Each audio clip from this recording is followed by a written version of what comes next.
বাইকটা কিন্তু একটু উঁচা, একটু না ভালোই উঁচা।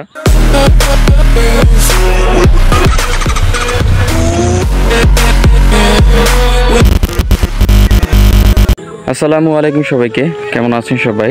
লাস্ট ভিডিওটাতে আপনাদেরকে বলছিলাম যে আমার বাইকের মডিফিকেশন নিয়ে আপনাদের সাথে শেয়ার করব। আমার গাড়ির মডিফিকেশনটা এখনো রানিং আছে, এখনো সম্পূর্ণ মডিফিকেশনের কাজ শেষ হয় নাই। কি কি আমার বাইকে মডিফিকেশন করছি ওই বিষয়ে আপনাদের একটা ধারণা দিব। সবথেকে বেশি পছন্দ করি স্টকের ভিতরে মডটা করা পসিবল সেটা করতে। আহামরি তেমন কোনো মডিফিকেশন এটাকে করি নাই। আমার গাড়ির একটু লুকসটা আপনাদের সাথে শেয়ার করি। আপনারা যদি দেখতে পারেন যে আমার গাড়ির মডিফিকেশন বলতে একদমই সিম্পল মোড হয়েছে আর সামথিং কিছু স্টিকার মোড হয়েছে। দেখার মতো যেটা সেটা হচ্ছে ইঞ্জিন গার্ড আর হচ্ছে বাম্পার। তো এই ইঞ্জিন গার্ডটা হচ্ছে খুব সুন্দরভাবে আমি মড করছি এভাবে প্লাম করে। আর এই ইঞ্জিন গার্ডটা হচ্ছে আমি একটা অর্ডার করছিলাম একটা অনলাইন পেজ থেকে। এটা হচ্ছে এক্সব্লেডের একটা ইঞ্জিন গার্ড যেটা খুব ইজিলি সেট হয়ে যায়। আর এটা হচ্ছে বাম্পার, আর এই বাম্পারটা হচ্ছে থাকে অ্যাক্রয়েড একটা বাম্পার। তো আমি এইটাকে হচ্ছে একটু মড করে দেন হচ্ছে এখানে ক্লাম দিয়ে জাস্ট এইখানে ধরাই দিছি দেখতে লুকসটা আর একটু ইনহ্যান্স করে। আর এটা হচ্ছে খুবই হেভি আর খুবই প্রোটেক্টিভ একটা জিনিস। আর হচ্ছে কিছু স্টিকারের বিষয়, তো আমি এখানে হচ্ছে এটার সাথে ম্যাচ করে এখানে হচ্ছে কার্বনের একটা স্টিকার অ্যাড করে দিচ্ছি। ক্যামেরায় বোঝা যাচ্ছে কিনা বাট এটার সাথে ম্যাচিং করে হচ্ছে আমি এখানে মড করে দিচ্ছি। আর এখানে হচ্ছে একটা রেড স্টিকার এখানেই থাকে, এখান থেকে হচ্ছে ব্ল্যাক থাকে, বাট আমি এখানে হচ্ছে রেড স্টিকার করে দিচ্ছি।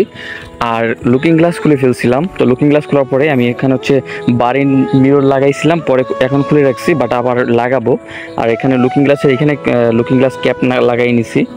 আর এখানে হচ্ছে একদম গ্লোসি ফিনিশিং থাকে। তো এখানে আমি হচ্ছে কার্বন ফিনিশিং দিয়ে সেখানে 46 লাগিয়ে দিয়েছি, বাট এই স্টিকারটা উঠে ফেলবো। এখানে হচ্ছে আমি 93 লাগাবো। আর এখানে সামনের এখানে যদি আসেন এখানে হচ্ছে আমি একটা স্টিকার হচ্ছে নিজে এগুলো সব আমি নিজেই করছি। আমাদের এখানে বৃষ্টি হচ্ছে, তো তার কারণে একটু এমন দেখাচ্ছে। আর একটু এখন হচ্ছে সন্ধ্যার দিকে, আর আমি আছি হচ্ছে কাশফুলের এই মধ্যে। তো এখানে বসে হচ্ছে আমি ভিডিওটা শ্যুট করতেছি।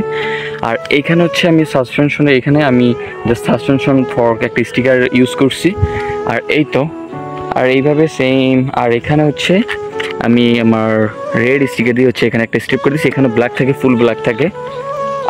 আর যদি বেশি বলেন তো ব্যাক সাইডে হচ্ছে আমি এখানে ওই কার্বন ফিনিশিং দিয়ে দিছি, কারণ অনেকেই জানেন যে রোদ্রের তাপে এই ব্যাকশিটটা হচ্ছে এইখানে পার্টটা হচ্ছে সাদা হয়ে যায়। তো এখানে হচ্ছে আমি কার্বন ফিনিশ করে ম্যাচিং করে, যেহেতু আমার ট্যাঙ্কে কার্বন ফিনিশ করার সামনে কার্বন এখানে এখানে 46 একটা স্টিকার ইউজ করছি।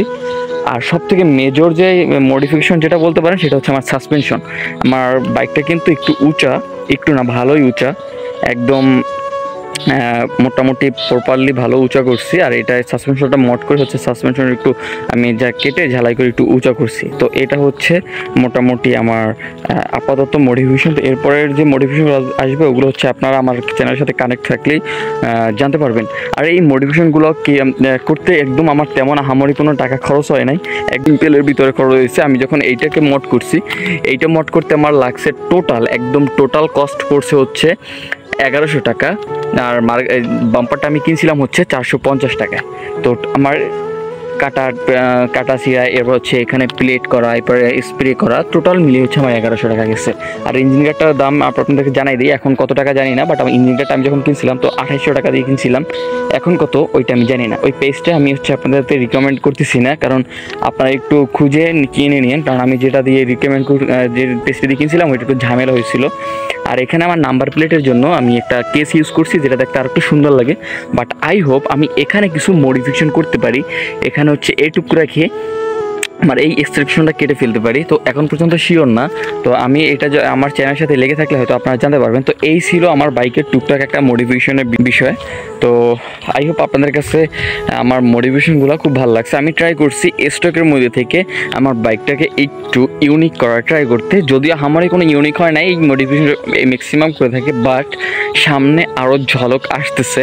সবে তো শুরু করলাম। আর এই বাইকটা আমি আপনাদেরকে বলে থাকি, এই বাইকটার বয়স অলমোস্ট 1 বছর হয়ে গেছে। এর আগে কোনো আমি এই বাইকটা নিয়ে তেমন একটা কোনো ভিডিও শ্যুট করি নাই, এখন ভিডিও শ্যুট করতেছি, এখন মডিফাই করতেছি, এখন এটা নিয়ে কাজ করতেছি খুব, বিকজ এই বাইকটা আমি 18,000 কিলো রাইড করে ফেলছি। আর এই বাইকটা সম্পর্কে আপনাদের যদি কোনো ধারণা বা কোনো মতামতের প্রয়োজন হয় অবভিয়াসলি আমাকে কমেন্ট করতে পারেন অথবা আমার ফেসবুক পেজে গিয়ে ইনবক্স করতে পারেন। যে কোনো বিষয় আমি আপনাদের সাথে ফার্স্ট খুব দ্রুত রিপ্লাই করার ট্রাই করবো ইনশাআল্লাহ। তো ভালো থাকবেন, সুস্থ থাকবেন, হ্যাভ ফান, পেজ।